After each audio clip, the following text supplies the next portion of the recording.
السلام عليكم ورحمة الله تعالى وبركاته. مرحبا بكم أحبائي من جديد في قناتكم. أتمنى أن تكونوا بألف خير وصحة وعافية. سأقدم لكم اليوم وصفة رائعة جدا من أسهل وأسرع الوصفات التي تخلصكم من تسوس الأسنان، إزالة الإصفرار بمكونات طبيعية 100% ومتوفرة في كل بيت.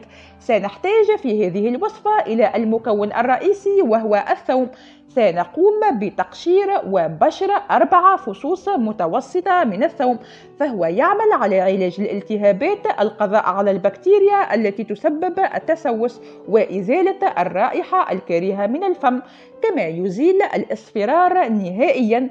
والآن نمر إلى طريقة التحضير. نأخذ مبشور الثوم يكون رطب وناعم جدا كما تلاحظون، ونضيف إليه نصف ملعقة صغيرة من الملح. فالملح كذلك فعال جدا في هذه الوصفة، فهو يعمل على قتل البكتيريا، علاج التهاب اللثة، وكذلك تفتيح وتبييض لون الأسنان.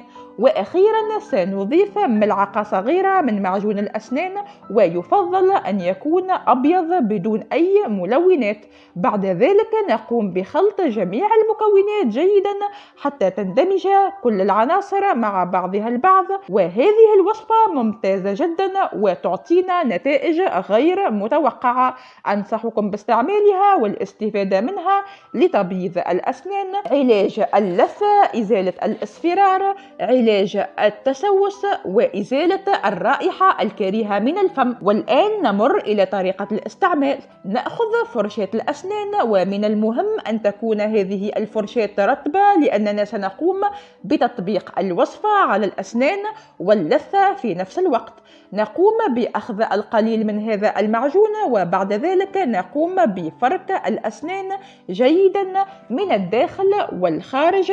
وأنصحكم بتمرير هذا المعجون على اللثة إذا كنتم تعانون من الالتهابات، وخاصة فركه جيدا على الأماكن التي يوجد بها جير، وتستمرون بفرك أسنانكم لمدة دقيقتين على الأقل. بعد ذلك قوموا بغسل أسنانكم، واستمروا على هذه الوصفة 3 مرات في الأسبوع، وستلاحظون الفرق بأنفسكم من أول استعمال.